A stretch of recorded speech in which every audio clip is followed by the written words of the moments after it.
Welcome to Outrage Overload, a science podcast about outrage and lowering the temperature.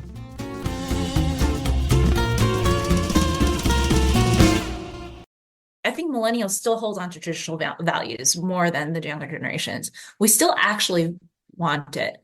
And so the fact that it seems very out of reach is a point of anguish for a lot of people. Hey, Outrage Warriors.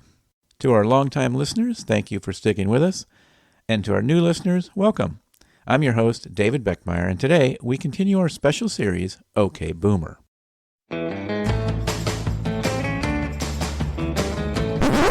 Okay, Boomer. Express yourself, try something else, don't take a backseat, you can start living free.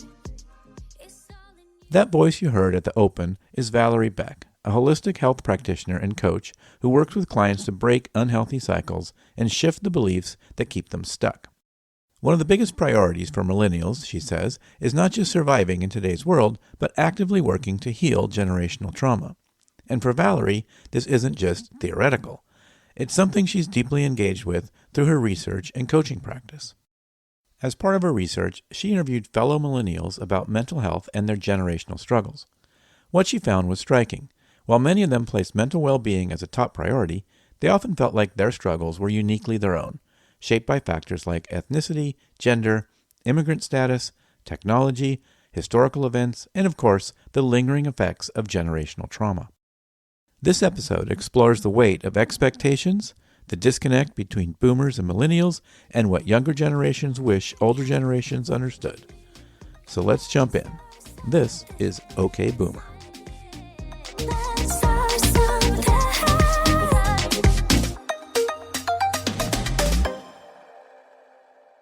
So just looking back at my own experience, and I did a project a while back where I was actually interviewing my peers, mostly millennials, actually a few Gen Xers as well in that, and just interviewing them on their perspectives on mental health and its importance in our function and our wellness, and what power we have over it as well.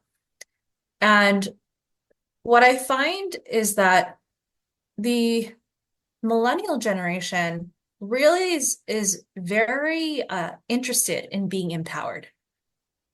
They're really interested in being empowered in their mental health and changing their state in order for them to do better in their life. And I think this is distinct from my understanding from the boomer mindset of kind of pushing through and ignoring the mental health as something that is just there and there's nothing you can do about it. And even so, I haven't just spoken to millennials, but even when I've talked to the older Gen Xers, they're of similar mindset to the boomers, I find, in that it's still taboo to talk about your mental health.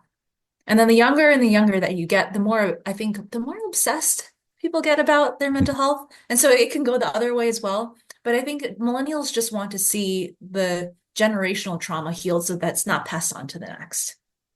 For many millennials, the world they were promised as children didn't materialize. They grew up believing that hard work and following the rules would lead to success. But historical events from 9/11 to economic downturns shaped their reality in unexpected ways. I didn't really think about it until I started talking to my peers, but this is what they say is what matters, is a lot of it was 9/11. And the rocking of our world.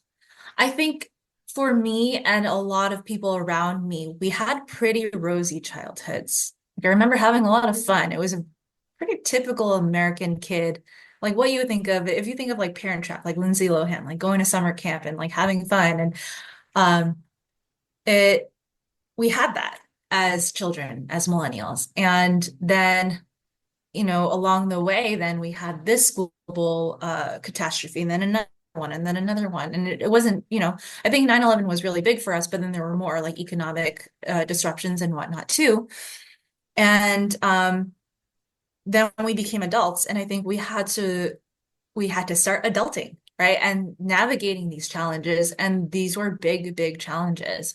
And a lot of it is knowing that or finding that like before we had it pretty good, and we were taught that if we were just to fall in line and do the right thing, right, get the good grades, do the, be involved in school and go to the good college, like everything would work out.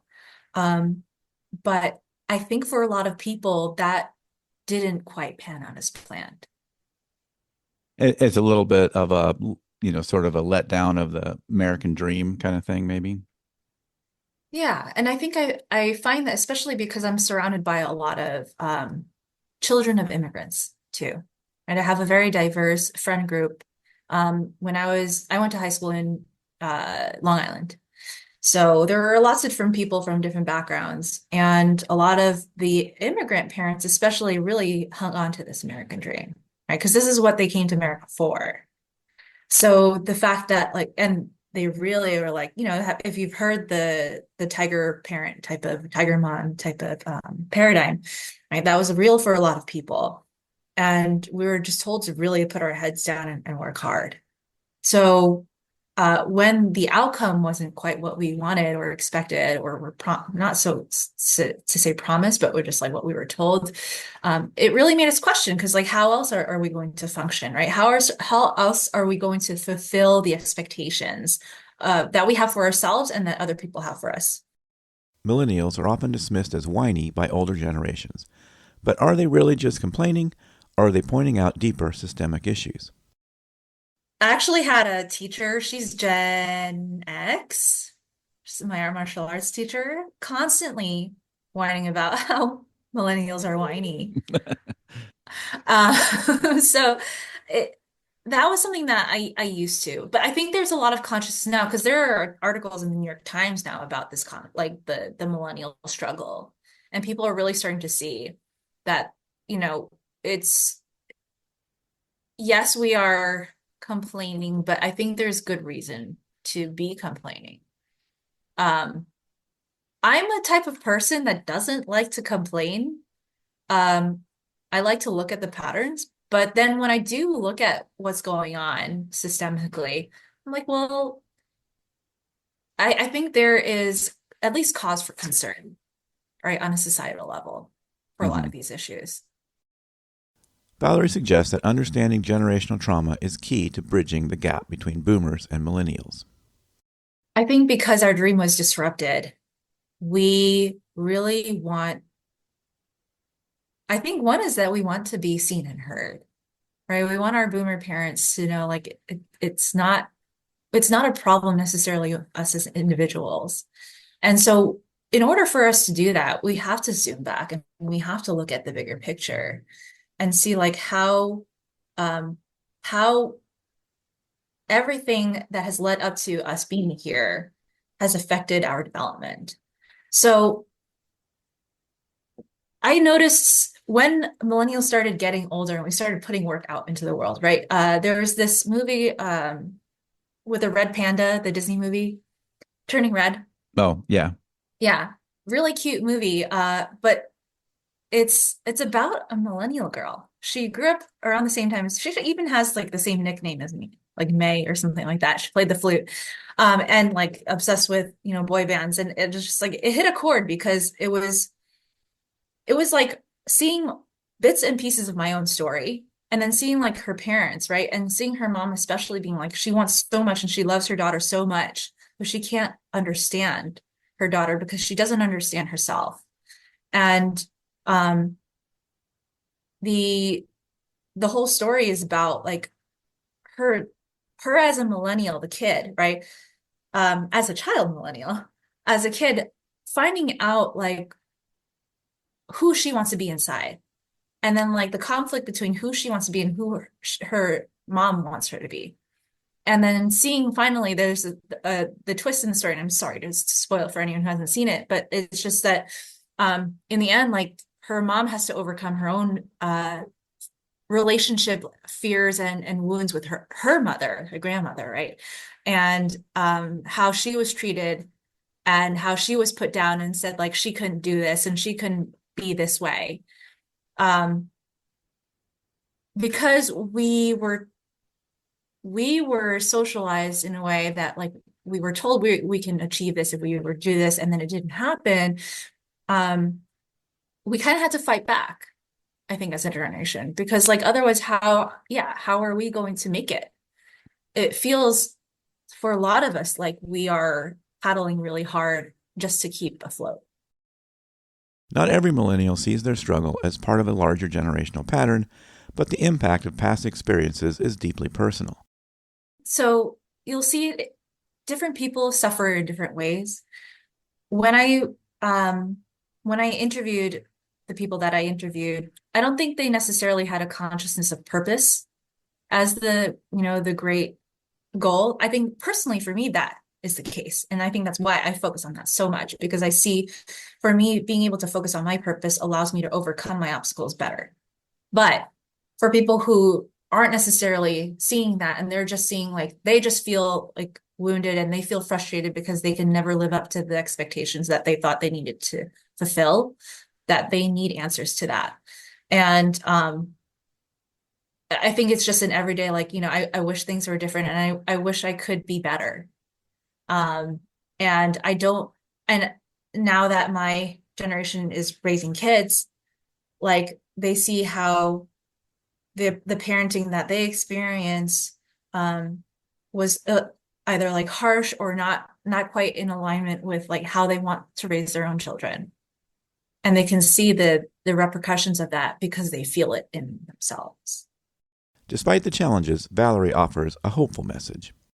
True change always starts from within, which means that if you're able to see that, you can see that like you always do have the power. And that it's when you are truly able to find that power within, your light becomes stronger. And it's no longer so much about you being at the affect of the environment or the people around you or like things that have happened to you. And so I really encourage people to, whether you are a millennial or a boomer, is to take a little bit of time to pause and see, well, what is the meaning of my life? What does make me excited to get up in the morning? And, what is the core of my own struggle? Because once you can understand that, like you have the power to do something about it. I'd like to thank Valerie Beck for giving us her time today. Her website is intrepidwellness.life, and her podcast is From the Ashes.